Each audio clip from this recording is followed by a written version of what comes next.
ඕනම web page එකක් layout එකකින් යුක්තයි. ඒ කියන්නේ සැකැස්මකින් යුක්තයි. දැන් අපි සාකච්ඡා කරන්න බලාපොරොත්තු වෙන්නේ Dreamweaver භාවිතා කරලා කොහොමද මේ වෙබ් පේජස් වල සැකැස්මවල් නිර්මාණය කරගන්න ආකාර කියලා. සාමාන්‍යයෙන් ටෙක්ස්ට් බේස්ඩ් වෙබ් පේජස් නිර්මාණයේදී ලේඅවුට් ක්‍රම දෙකක් භාවිතා කරනවා Dreamweaver භාවිතා කරලා වෙබ් පේජස් නිර්මාණය කිරීමේදී. ඒ තමයි table based layout සහ layer based layout කියන සිස්ටම් දෙක. ඉතින් මම මේ කොටසේදී ඔයගොල්ලොත් එක්ක සාකච්ඡා කරන්න බලාපොරොත්තු වෙන්නේ table based layout කියන කොටස ගැන.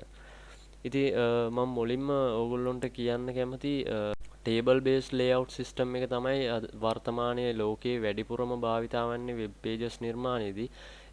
ඉතින් අපි බලමු table එකක් insert කරන ආකාරය එහෙම පොඩ්ඩක් කොහොමද කියලා. ඔයගොල්ලන්ට පුළුවන් මේ common tab එක යටතේ තියෙනවා table කියලා tool එක. ඒක click කරලා මේ ආකාරයට dialog box එකක් open වෙනවා. ඒක okay කිරීමෙන් ඔයගොල්ලන්ට table එක නිර්මාණය කරගන්න පුළුවන්. මේකේ තියෙනවා rows, columns, table width, මෙතන pixel, එතකොට percent වලින් තියෙනවා. ඒ වගේම border thickness, cell padding, cell spacing, accessibility, caption, summary මේ වගේ ගොඩක් options තියෙනවා. මේක okay කර ගැනීමෙන් table එකක් නිර්මාණය කරගන්න පුළුවන්. table එකක් නිර්මාණය කරගන්න තවත් ක්‍රමයක් තියෙනවා. ඒ තමයි layout tab එක යටතේ table කියලා තියෙනවා. ඒකෙත් අර ආකාරයෙන්මයි ඩිස්ප්ලේ වෙන්නේ. ඒ වගේම තවත් ක්‍රමයක් තියෙනවා insert කියන menu එක යටතේ table කියන option එක. ඉතින් මේ ක්‍රම තුනකට අපිට table එකක් insert කරගන්න පුළුවන්. මම දැනට table එකක් insert කරගන්නවා. මම rows 4කුත් columns 4කුත් අඩංගු වෙන table width එක 200ක් වන border thickness එක එකක් වන table එකක් නිර්මාණය කරගන්න. table එකේ අන්තර්ගතය ගැන කතා කරොත් ඕගොල්ලන්ට පේනවා මෙතන තීරු හතරක් තියෙනවා හරස් හතට. මේ තීරුවට අපි හඳුන්වන්නේ row එකක් විදියට. ඉතින් මේ rows හතරක් තියෙනවා. මම table එක insert කරද්දී rows හතරකුයි columns හතරකුයි තමයි type කරේ. එතකොට මේ සිරස් අක්ෂයට තියෙන තීරු හතර අපි columns හතරක් විදියට හඳුන්වනවා. ඉතින් මේ කොටු වලට අපි cell එකක් විදියට හඳුන්වනවා. මෙතන cells 16ක් තියෙනවා. මේ ඔක්කොම එකතුව තමයි අපි table එකක් විදියට හඳුන්වන්නේ. table එකක් කියන්නේ මොකක්ද කියලා තවදුරටත් හැඳින්නුවොත් table එක rows එකකට වඩා වැඩි ගණනකින් අඩංගු වෙනවා. ඒ වගේම table එකක් cells එකක් හෝ ඊට වැඩි ගණනකිනුත් අඩංගු වෙනවා. ඒ වගේම table එකක් column එකක් හෝ ඊට වැඩි ගණනකිනුත් අඩංගු වෙනවා. විශේෂම දේ තමයි Dreamweaver වල මේ tables වල weave කරන්න පුළුවන් mods දෙකක් තියෙනවා. ඒක අපිට බලන්න පුළුවන් weave කියන menu එක යටතේ table mod කියන option එකේ. එකක් තමයි standard mod, අනිත් එක තමයි expanded table mod. දැනට standard mod කියන එක තමයි active වෙලා තියෙන්නේ. මෙතන ඔයගොල්ලන්ට පේනවා table width එක තමයි මේ යට display වෙන්නේ. table width එක 200ක් විදියට මම දීලා ඉවරලා තමයි okay කරේ. ඉතින් මේ වගේ තියෙනවා දැන්. හැබැයි මෙතන ඔයගොල්ලන්ට පේනවා මේ column එක ගාව arrow එකක් තියෙනවා.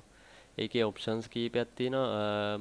ඔයගොල්ලන්ට පුළුවන් මේ columns වලට තාම size එකක් දීලා නැහැ. මේ size එකක් දෙන්න පුළුවන්. දැන් ඔයගොල්ලන්ට පේනවා මම මේ ඔයගොල්ලන්ට මේ මාක් එක එනවා නම් මේ line එක drag කරලා අතෑරීමෙන් column එකට size එකක් ලබා දෙන්න පුළුවන්. තවත් නොකළ යුතු දෙයක් තියෙනවා. ඒ තමයි මේ කෙරවලට cursor එක තියලා ඉවරලා මේ මාක් එක ආවම ඒ මාක් එකෙන් ඔයගොල්ලෝ drag කරන්න එපා. එතකොට ඔයගොල්ලන්ට පේනවා මේ table එකේ column sizes දෙකක් තියෙනවා. 43යි 60යි 43යි 58යි 32යි 44යි වගේ.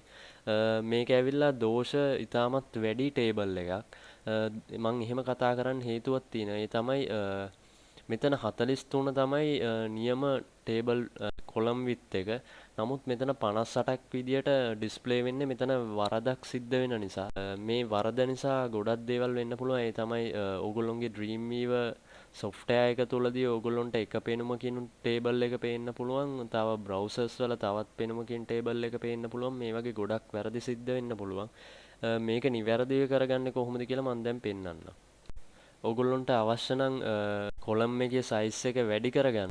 table එකේ අයිනේ කෙරවලට ගිහිල්ලා මේ mark එක ආවම table එක මෙහෙම line එක drag කරලා release කරන්න. එතකොට ඕගොල්ලොන්ට බලා ගන්න පුළුවන් අගයන් දෙකක් නැතුව තනි අගයකින් කොලම් එකේ size එක වැඩි වෙනවා. ඊට පස්සේ ඕගොල්ලොන්ට ඊළඟ මේ කොලම් එකේ size එකත් වැඩි කරගන්න පුළුවන්. මේ mark එක ආවම එහෙමම drag කරලා ඕගොල්ලොන්ට පේනවා calculate වෙනවා. ඒ වගේ ආකාරයෙන් ඕගොල්ලොන්ට කරගන්න පුළුවන්. මං කියන්නම් තවත් ක්‍රමයක් මේකෙදි වෙන්න පුළුවන් අර දෝෂය නැවතත් ඇති වෙන්න පුළුවන්. ඒ තමයි ඕගොල්ලෝ size එකෙන් වැඩි images යොදා ගැනීමෙනුත් ඒ දෝෂය ඇති වෙන්න පුළුවන්. මම ඒක උදාහරණයක් වශයෙන් කරලා පෙන්නන්නම්. insert image